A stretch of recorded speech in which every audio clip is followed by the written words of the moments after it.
무엇이 사람을 행복하게 한다고 생각하십니까? 궁극적으로 그리스도인들에게 기쁨과 행복을 가져다 주는 것은 무엇일까요? 오늘 우리는 바울이 데살로니가 교회 성도들에게 보낸 두 번째 편지, 이 데살로니가 후서의 한 내용을 통해서 바울은 무엇을 통해서 기쁨과 행복을 얻고 있는가를 알게 될 것입니다.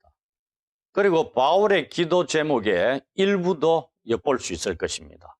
이것을 통해서 우리의 신앙생활에 잘 적용해서 이 세상에서 우리도 바울이 데살로니가 교회 성도들에게 원하는 것처럼 하나님의 나라에 합당한 자로 살아가게 되기를 기원합니다. 제일 먼저 언급하고 있는 것은 데살로니가 교회 성도들이 그들에게 편지를 쓴 이 사람들, 1절에 보시면은 바울과 실로아노와 디모데 이렇게 얘기하고 있습니다.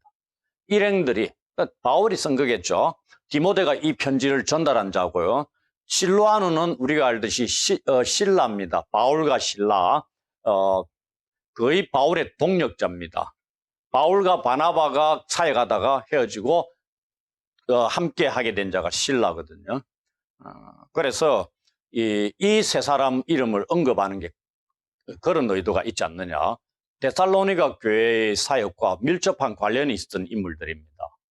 그래서 이 일행들의 마음을 담은 모든 감사를 받을 만한 자격이 있다고 먼저 말씀을 하고 있다는 얘기입니다. 바울이 감사를 하고 있는 겁니다. 제일 먼저 하고 있는 거. 우리가 이 데살로니가 교회가 어떻게 세워졌는가 이런 부분들에 대해서 제가 데살로니가 전서 4장 뒷부분 5장 해가지고 종말론에 대해서 한 2번에 걸쳐서 설교를 이전에 했던 적이 있을 겁니다.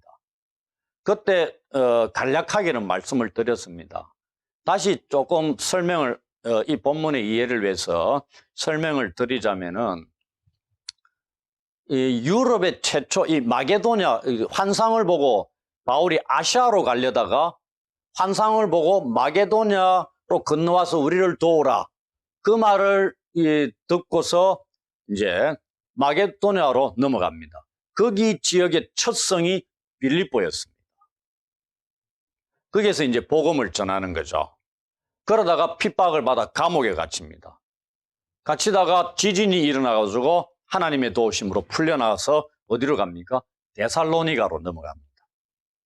여기서 바울과 동행한 자가 바로 실라입니다. 우리 실로아누라고도 얘기도 하고요. 이 바나바의 후임으로 바울과 동역한 사람, 이 사람이 실라입니다. 이 실로아누 혹은 실라는 디아스포라 출신이었다고 얘기합니다. 그러니까 팔레스타인에서도 오래 살았고 벗어난 지역에서도 살다 보니까 양쪽 문화를 다 접했던 인물이죠. 그러다 보니까 언어도 양쪽 언어를 다 할 수 있는 겁니다. 또한 처음부터 초대교회에 참여했던 자입니다. 그러니 예루살렘 교회에 대해서 그 신뢰도 아주 돈독했다는 얘기입니다. 그리고 예수님의 전성이라든지 예루살렘 초대교회의 신앙 고백의 이 전성도 바울에게 잘 전달해 줄 수 있었던 그런 인물입니다. 꼭 필요한 인물이라는 얘기죠. 그리고 바울과 이 실라가 루스드라에서 디모데를 만납니다. 그리고 데리고 빌립보에서 데살로니가로 가는 겁니다. 그리고 이제 우리가 사도행전 17장 보시면은 바울이 3주 동안 안식일이 3번이었겠죠. 3번의 안식일에 유대 회당에서 복음을 전합니다. 그 당시 디아스포라 지역이기 때문에 회당이 있다는 것은 유대인 남성이 10명 이상 있었다는 것이겠죠. 그런데 유대인들 외에도 그 지역에 누가 있었냐면은 우리가 전문용어로 하나님을 경외하는 자들 이렇게 언급합니다. 신학적인 용어로. 이 사람들이 있었습니다. 이 사람들이 누구냐? 이방인들입니다. 유대인들이 아니고요. 그런데 유대교회는 매력은 느꼈다는 얘기입니다. 유대 회당의 안식일 예배에는 꼬박꼬박 참여하는 자들이죠. 율법도 알게 되고 그러다 보니까 마음밭이 어떻다는 얘기입니까? 바울의 복음을 쉽게 받아들일 수 있는 그런 자들이었다. 이들이 복음을 듣고 주께로 온전하게 돌아와서 교회 공동체 구성원들이 된 그런 자들. 그러면서 이 바울이 또 그 복음을 전하면서 바울은 우리가 잘 알듯이 잡이랑 목회자입니다. 선교사입니다. 자기 잡을 가지고 있었죠. 그게 무슨 이러면 천막 제조업, 이 가죽을 다루는 기술자였습니다.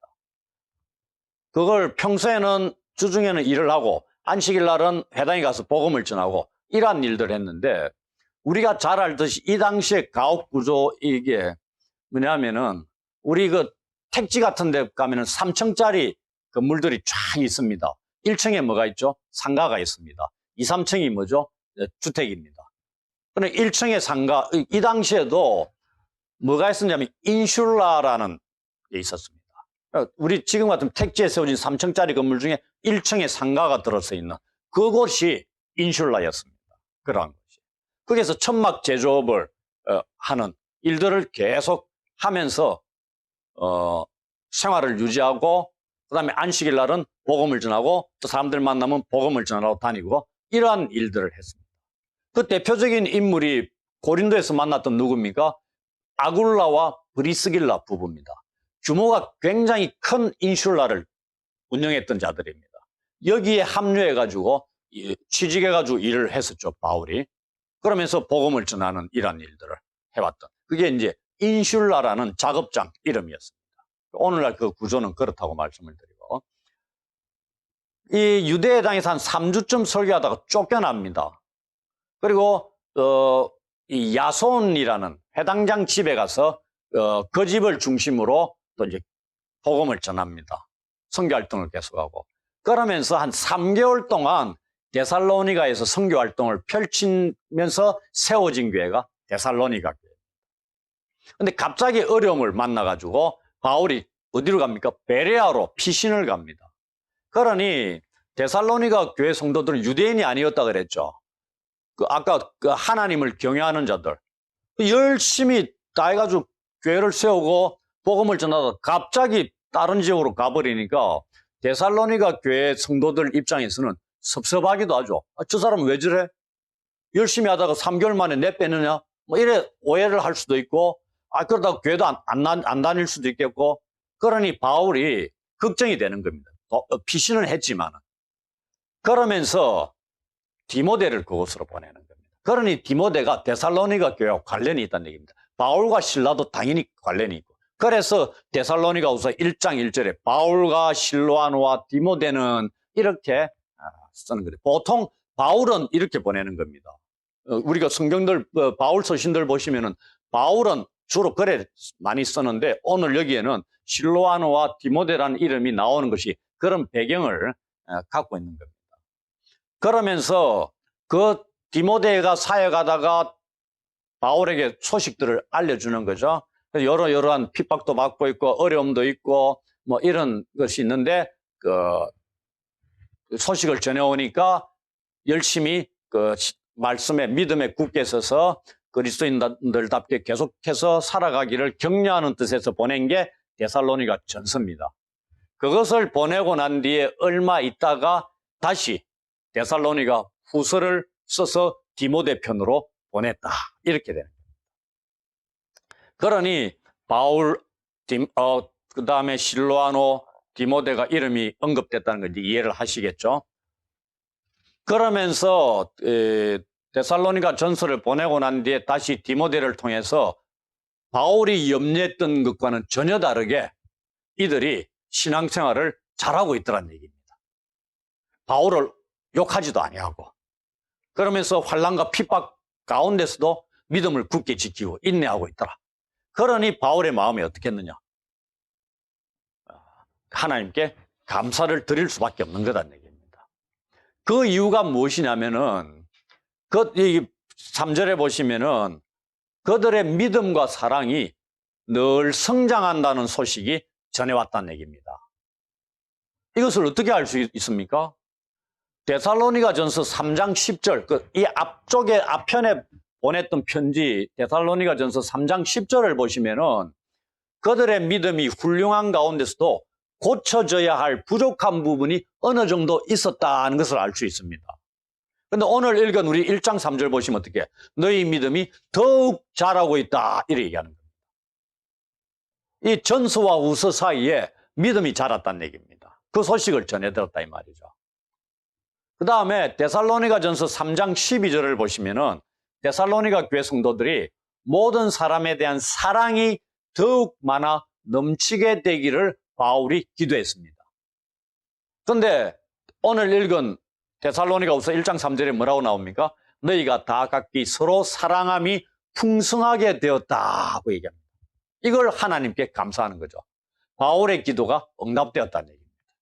그러니 감사 안 하겠습니까? 그 다음에 이제 4절에 보시면 그러므로 이렇게 시작하죠. 사도들의 이 감사가 넘친 이 기쁨의 결과가 무엇인가를 알려주고 있는 겁니다. 4절에서. 사도들은 이 환란에 처한 데살로니가인들의 믿음과 인내를 사도들이 현재 접촉하고 있는 지역들에 있는 하나님의 여러 교회에서 자랑하고 있다. 이 얘기입니다. 놀라운 거죠. 이 사도 바울은 순회 선교사입니다. 한 곳에 정착한 선교사가 아니고요. 그러다 보니까 많은 교회들을 세웠고 많은 교회 성도들을 접하는 거죠. 그들에게 데살로니가 교회 성도들을 자랑한다 이 말입니다. 자랑할 만하죠, 사실. 이 데살로니가 교회 성도들이 지금 박해와 환란을 당하고 있다고 얘기합니다. 그런데 인내와 믿음으로 견뎌내고 있는 겁니다. 이들은 데살로니가 사람들을 잘 알고 있었죠. 자기들이 3개월 동안 복음 전하가 세운 교회라고 말씀드렸지 않습니까? 그러니 얼마나 잘 알겠어요. 구성 멤버들도 잘 알고 그들이 찬 형편들도 또 디모데를 통해서 소식도 전해 듣고 있고 가장 잘 알고 있는 겁니다. 그러니 그들에 대해서 자랑할 권리를 누구보다도 많이 가지고 있다고도 얘기할 수 있는 겁니다. 그런데 우리가 얘기하는 이 자랑이 교만이냐? 전혀 아닙니다. 지금 이들은 자신들의 재능이나 업적을 자랑했다면 교만입니다. 봐라, 너희들이 내같이 훌륭한 인물을 만나가 그렇게 신앙생활 잘하고 있지 않느냐. 다른 어중이 또중이 목회자들 만나서 봐라, 너희들 그 정도 되겠느냐. 이런 식으로 했다 그러면은 문제가 있을 수 있죠. 근데 그것을 자랑하는 게 아니고 뭘 자랑한다고요? 하나님께서 데살로니가에서 행하신 일들을 여러 교회에 자랑한다 얘기입니다. 그 누구를 높이는 거예요? 하나님을 높이는 거다는 얘기입니다. 그게 뭐다? 바울의 자랑거리다. 누구를 통해서 역사하신 데살로니가 교회 성도들을 통해서 역사하신 하나님의 일을 자랑한다 이 말입니다. 그러니 우리가 성경에서 바울이 여러 군데서 얘기합니다. 자랑하는 자들은 주 안에서 자랑하라 얘기합니다. 바울이 지금 이렇게 하는 겁니다. 이게 주 안에서 자랑하는 좋은 예다. 우리는 자랑을 이렇게 해야 된다는 얘기죠. 그건 내가 드러납니까? 아니죠. 바울과 실로아누와 디모데가 드러납니까? 아니죠. 하나님이 드러나는 겁니다. 이건 자랑할 만한 거죠. 어디에다가? 교회 성도들에게, 여러 교회들에게 자랑하는 겁니다. 왜 자랑하겠습니까? 본받고 너희들도 하나님의 일이 일어나고 은혜를 입어서 믿음 생활 잘하고 또 다른 교회들의 자랑거리가 되기를 원하는 그런 자극제가 되기 위해서 그렇게 자랑하는 것이죠. 봐라, 데살로니가 저렇게 잘하는데 너희는 뭐 그따위냐. 이런 식으로 핀잔 주고 억누르려고 하는 이런 건 전혀 아니다. 그러면서 5절부터 10절에 걸쳐서 바울과 그 일행들이 데살로니가 교회 성도들을 격려하는 내용이 나옵니다. 왜? 지금도 믿음과 사랑이 풍성하고 성장하지만 박해와 환난 가운데 있는 겁니다. 끝난 게 아니다는 얘기입니다. 그래서 격려하는데 격려의 근거가 뭐냐? 우리가 이런 거 보면은 우리가 상담하는 상담자들이 성경을 진짜 많이 알아야 됩니다. 상담 이론을 많이 아는 것도 필요한데요. 사도 바울이 격려를 하는데 격려의 근거를 한번 보십시오. 자, 내가 옛날에 경험했지 않느냐? 내 경험, 내 이론, 내가 많이 공부했는데 그 이론의 근거가 내가 너희들을 이렇게 상담해주고 위로해. 이게 아니고요. 5절부터 10절을 보시면 격려하는 근거가 주 예수께서 다시 오실 때 있게 될 성도들의 승리에 근거한 겁니다. 이런 게 상담 이론을 통해서 나올 수 있겠습니까? 어려운 겁니다.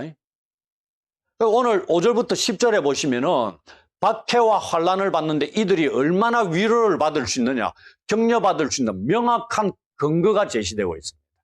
그리고 믿음과 사랑이 풍성하고 자란 데살로니가 교회 성도들이 이 격려를 받고 어떻게 했겠습니까? 더 박해와 환난 가운데서 인내하며 믿음을 지켜갔겠죠. 그런 겁니다. 아니, 바울 지 혼자 경험 잔뜩 얘기하고 그 경험에 기초해가지고 우리가 알아듣도 못하는, 실감도 안 나는, 체감도 안 되는 그런 걸 얘기하는 게 아니다 이 말이에요.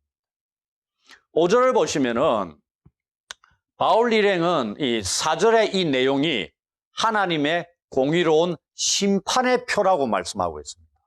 즉 데살로니가 교회 성도들이 그리스도로 말미암아 환난과 핍박을 당하고 있다는 사실은 그리스도가 재림하실 때 그들과 그들을 핍박하는 자들이 모두 받게 될 하나님의 의로운 심판이 확실하게 있다는 표다는 말씀입니다.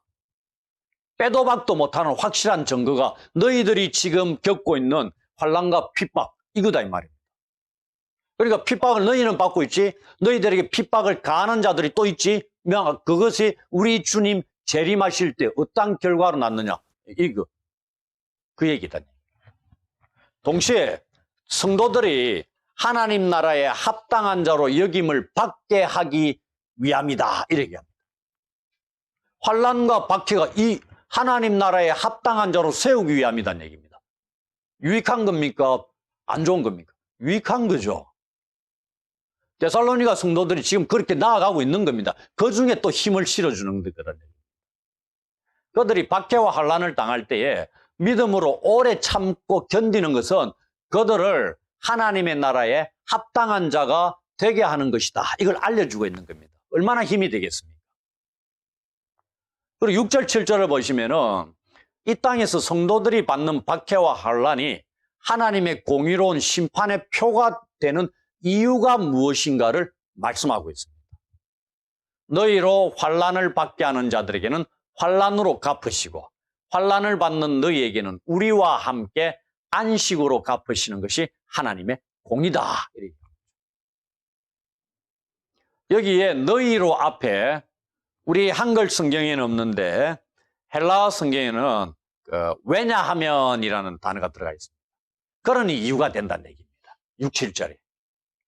데살로니가 교회 성도들이 이 박해와 환난 중에서 인내와 믿음으로 참는다는 것은 하나님의 공의로운 심판의 표가 된다는 얘기입니다.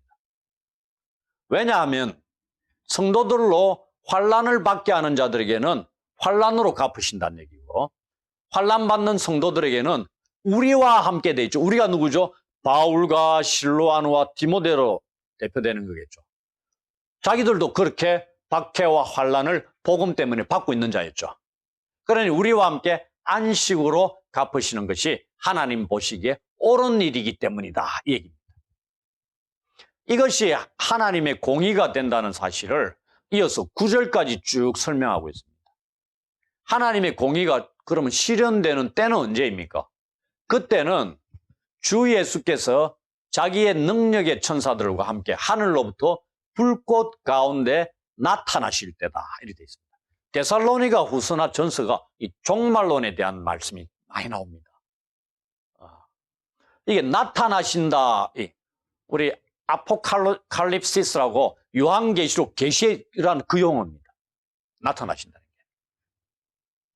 게. 이걸 어디에 적용하고 있죠? 그리스도의 재림에 표현하고 있는, 설명하고 있는 겁니다. 이게 뭐냐면 나타나신다는 거는 그리스도가 어떤 감추어진 장소로부터 많은 사람들이 볼 수 있는 곳으로 싹 나타난다 이 얘기입니다. 그러니까 지금은 나타나시기 전에는 안 보인다 이 말이죠. 가리워졌다는 얘기입니다. 베일에.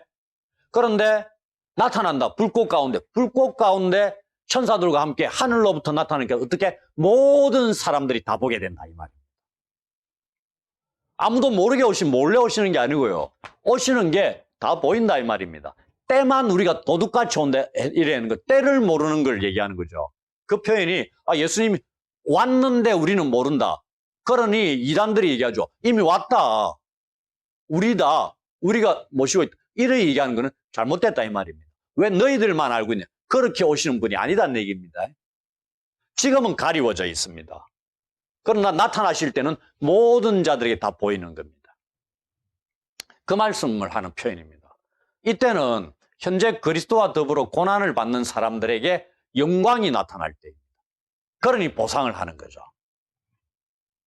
여기서 나타난다는 것은 하나님의 아들들이 나타나는 겁니다. 하나님의 아들들이 누구죠? 성도들이죠. 즉 그들이 하나님의 아들들로서 하나님의 영광을 입고 나타나는 것으로 불려지고 있습니다. 로마서 8장 19절 같은데 보시면은 그렇게 나타납니다. 그리고 8, 9절 가서 보시면은 그러나 이때는 동시에 하나님을 모르는 자들과 우리 주 예수의 복음에 복종하지 않는 자들에게는 형벌을 내리시는 때다. 하나님의 백성들에게는 영광을 입고 나타날 때고 반대로 그들을 이 땅에서 박해하는 자들, 하나님을 모르는 자들, 복음에 복종하지 않는 자들, 거부하는 자들에게는 형벌이 임할 때다 이 말입니다. 왜냐하면 주 예수께서 강한 능력을 지닌 천사들과 함께 심판을 행하시기 위해 불꽃 가운데에서 강림하시기 때문이다 하는 말씀입니다. 여기서 형벌의 대상이 누구인가를 명확하게 밝혀주고 있습니다. 데살로니가 교회 성도들과 비교해가지고 들어보시라는 얘기입니다. 지금 데살로니가 교회 성도들에게 말씀하고 있는 겁니다. 그들은 누구냐면은 하나님을 모르는 자들입니다. 또한 우리 주 예수의 복음에 복종하지 않는 자들입니다. 이들이 조금 더 설명을 드리자면 요한복음 17장 3절 보시면은 유일하신 참 하나님을 아는 것이 영생이다 하고 말씀하고 있습니다. 또한 하나님을 아는 것은 윤리적으로 말씀에 합한 열매를 맺는 겁니다. 그 호세아 시대 같으면은 그 말씀으로 보면 지식이 없어서 하나님의 백성이 망했던 바로 그 지식을 가리키는 겁니다. 그 지식이 있었다면 망하지 않을 수 있는데 그것이 없었기 때문에 호세아 시대의 백성들이 망했다 얘기입니다. 그렇다면 하나님을 모르는 자들은 영생으로부터 제외되는 자들임을 알 수 있습니다. 그리고 형벌의 대상은 바울과 그의 동료들 실로아노와 디모데가 전한 주 예수의 복음을 듣고도 받아들이지 않은 자들입니다. 이들 안에는 유대인들도 있었을 거고 이방인들도 있었을 겁니다. 그러나 본문에서는 특히 누구를 가리킵니까? 데살로니가 교회 성도들을 박해하는 자들을 가리킵니다. 그러니 그들에게 격려가 되겠습니까? 안 되겠습니까? 당연히 되죠. 바울은 다시 한번 이런 자들이 처하게 될 형편이 어떠한가를 9절에서 또 설명합니다. 이런 자들은 주의 얼굴과 그의 힘의 영광을 떠나 영원한 멸망의 형벌을 받으리로다. 성도들을 박해하는 자들에게 임할 형벌이 어떻다고요? 영원한 멸망의 형벌입니다. 이들은 생명의 원천을 가지신 주의 얼굴과 그분의 힘의 영광 앞에서 쫓겨나는 것을 의미합니다. 우리가 예수님 비유 같은 데서 보시면 바깥 어두운데 쫓겨나 이를 갈미 있으리라 이런 말씀하고 있죠. 그겁니다. 어두움이 하나님이 빛이신데 그쪽에서 쫓겨나니까 빛이 없는 곳, 우리가 얘기하는 지옥에 빛이 없는 곳이죠. 하나님의 은혜가 미치지 않는 곳입니다. 그곳으로 쫓겨난다. 그곳에서 영원한 형벌을 받게 될 것이다 이 얘기입니다. 그러니 지금 너희들은 일순간 핍박과 환난 가운데 있는데 너희들에게 그렇게 행하는 자들은 영원한 형벌을 받게 될 것이다 이 말입니다. 예수께서 재림하실 때. 그러니 소망을 가지라 이 말입니다. 10절 같은 데 10절을 보시면 하나님의 공의가 어떠한 결과를 낳는가를 보여줍니다. 예수님의 영광 받으심으로 이끄는 겁니다. 예수님의 재림은 멸망받을 자들에게는 형벌을 내리시는 때라고 말씀하셨죠. 그러나 성도들에게서는 전혀 다른 일들이 일어납니다. 그것이 무엇입니까? 10절에 말씀하고 있습니다. 그날에 그가 강림하사 그의 성도들에게서 영광을 받으시고 모든 믿는 자들에게서 놀랍게 여김을 얻으시리니 이는 그 다음 갈로 되어 있습니다. 우리의 증거가 너희에게 믿어졌습니다. 조금 어려운 듯한 그 말씀일 수 있는데 전혀 그렇지 않습니다. 성도들에게서 영광을 받으신다가 신약 성경에 데살로니가후서 1장 10절 이곳과 12절 두 곳에서만 나옵니다. 영광 받는다는 용어가 뭐 많이 나올 것 같죠? 이 헬라 용어가 엔 독사스 테나이라는 이 용어가 두 번밖에 안 나와요. 오늘 우리가 읽은 본문에만.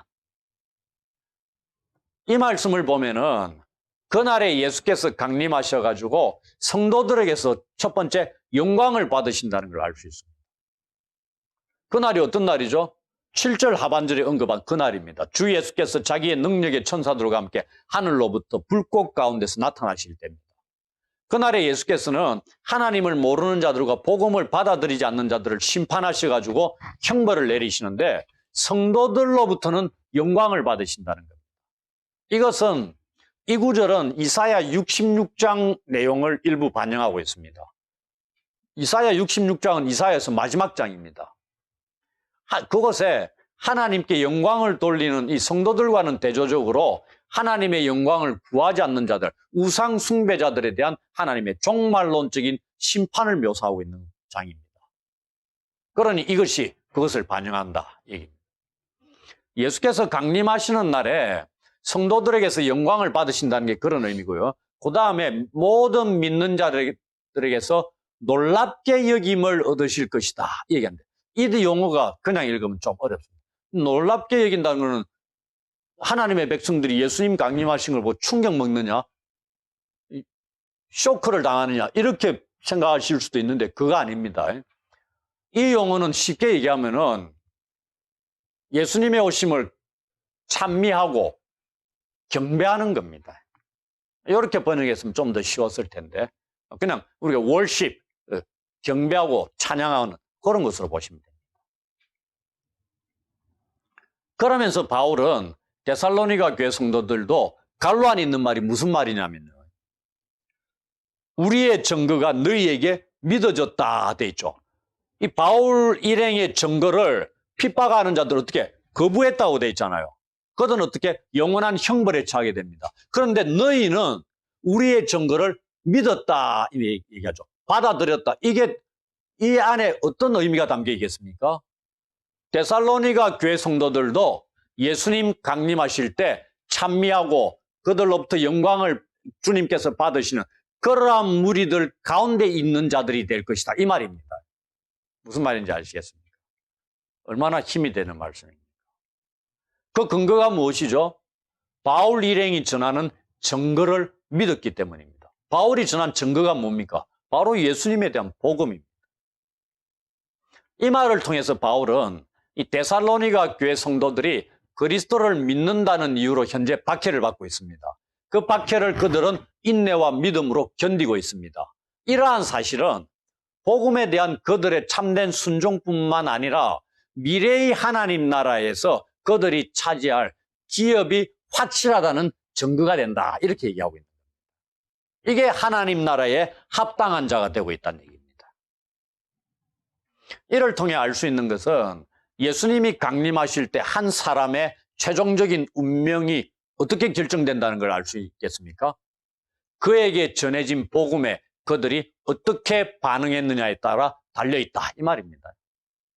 결국 영원한 멸망의 형벌을 받을 것인가 아니면 영생을 누릴 것인가는 그리스도의 복음에 대한 사람의 반응에 불가분리하게 묶여 있다는 얘기입니다. 그래서 이 말씀을 근거로 해서 믿는 이들은 지금 박해를 받는다 하더라도 자신들이 잘못돼 가지고 하나님 앞에 잘못돼서 박해받는 게 아니고 잘못된 길을 가는 것이 아니고 올바른 하나님 나라에 합당한 자로 살아가고 있다는 그 확신을 잃지 않을 수 있는 그러한 힘을 얻을 수 있는 말씀이다 이 말입니다. 이제 바울 일행은 데살로니가 교회 성도들을 위해서 자신들이 항상 기도하는 내용이 무엇인가를 11절 12절에서 언급합니다. 바울의 기도 내용입니다. 세 가지입니다. 첫째, 성도들이 하나님께 부르심에 합당한 자로 여기심을 받도록 하기 위해 기도를 하고 있다 얘기입니다. 저 앞에는 하나님 나라에 합당한 자로 이런 말씀하고 있고 여기는 하나님의 부르심에 합당한 자로 똑같겠죠. 여기심을 받도록 계속적으로 기도해 왔다. 하나님께서는 데살로니가 교회 성도들을 현재의 거룩한 삶과 이 장래의 영광을 위해서 부르셨다고 데살로니가 전서 2장 12절에 보시면은 말씀하고 있습니다. 이는 너희를 부르사 자기 나라와 영광에 이르게 하시는 하나님께 합당히 행하게 하려 함이라. 이런 말씀이 있습니다. 나중에 시간 나시면 데살로니가 전서와 후서를 함께 한 자리에서 한번 읽어보십시오. 해봐야 8장밖에 안 됩니다. 근데 유명한 말씀들도 많이 나오죠. 그것 중에 하나가 항상 기뻐하라, 쉬지 말고 기도하라, 이런 말씀도 나옵니다. 주의 날에 있을 이 영광의 이 완성은 지금 여기 이 땅에서의 성도들의 거룩한 삶과 밀접하게 연결되어 있습니다. 그래서 제가 가끔 말씀하죠. 우리가 성찬을 한다든지 그 예배, 우리가 오전 예배를 드렸을 때는 마치고 그 식당에 가서 식사를 하잖아요. 성도들이 교회 식당이 있으면 식사라고, 아니면 집에서 식사를 하는데, 그 식사가 뭐라고요? 하나님 나라에서 구원받은 자들이 식사를 나누는 걸 이 땅에서 미리 맛보는 거다. 그 중에 대표적인 게 성찬식이다. 뭐 이런 겁니다. 그러니 예배 후에 식사 나누는 자리에 한 번도 참석하지 못한 자들, 성찬식에 한 번도 참석하지 못한 자들이 하나님 나라의 식사 자리에 참여할 수 있겠느냐? 장담 못한다 이 말입니다. 그러니 식사한다는 것은 예수님 당대부터도 식탁에서 앉아서 함께 식사한다는 게 무슨 의미라 그랬죠? 너와 나는 한 가족이라는 겁니다. 같은 동료라는 걸 의미합니다. 그래서 예수님은 세리와 죄인들과 식사를 했고, 바리새인들은 세리와 죄인들과 식사를 안 했다는 얘기입니다. 왜? 바리새인들이 볼 때는 세리와 죄인들은 자기들과 같은 부류의 사람들이 아니었다는 얘기죠. 죄인들이란 얘기입니다. 그러니 저들은 하나님 나라에서도 제외된다고 생각했습니다. 그런데 예수님이 오셔가 그들과 식사를 막 해버리니까 먹고 마시기를 즐겨하는 자다. 그 다음에 세리와 죄인의 친구다. 이렇게 비난하는 겁니다. 근데 결국 어떻게 됩니까? 세리와 죄인들은 하나님 나라에 갈 수 있는 자들이고. 왜? 세례요한의 세례까지 받았고 예수님의 복음을 받아들이잖아요. 그런데 바리새인들은 예수님을 배척하는 겁니다. 받아들이지 않습니다. 그러니 누가 제외되겠어요? 바리새인들이 제외되는 겁니다. 아이러니죠. 그 얘기입니다. 그러니 함께 식사를 나누는 이런 부분들이 그 의미를 나타내는 그겁니다. 그러니 이 땅에서의 거룩한 삶이 하나님 나라의 영광의 완성과 관련이 밀접하게 있다 이 말입니다. 이 땅에서는 개판으로 살면서 하나님 나라의 영광의 자리에 갈 수 있다, 장담하고 떠벌린다는 게 그거는 심각한 문제가 있는 거다. 그렇다고 이 거룩한 삶이 구원을 보장해주는 그런 게 아니잖아요. 열매로서 드러나는 겁니다. 저기 데살로니가 교회 성도들이 그날에 하나님의 부르심에 합당한 행동을 했다는 판단을 받기를 기대하고 하면서 기도하고 있다 이 말입니다. 두 번째가 그들이 모든 선을 기뻐하고 믿음으로 일하는 것이 성령 안에서 성령의 능력으로 이루어지게 해달라고 기도하고 있는 겁니다. 이 데살로니가 후서 2장 12절 보시면은 심판을 받게 될 불의를 좋아하는 자들을 언급합니다. 그 불의를 좋아한다는 얘기입니다. 근데 너희는 어떻게? 이들과는 달리 선을 기뻐하라 얘기입니다. 지금 선을 기뻐하고 있는 겁니다.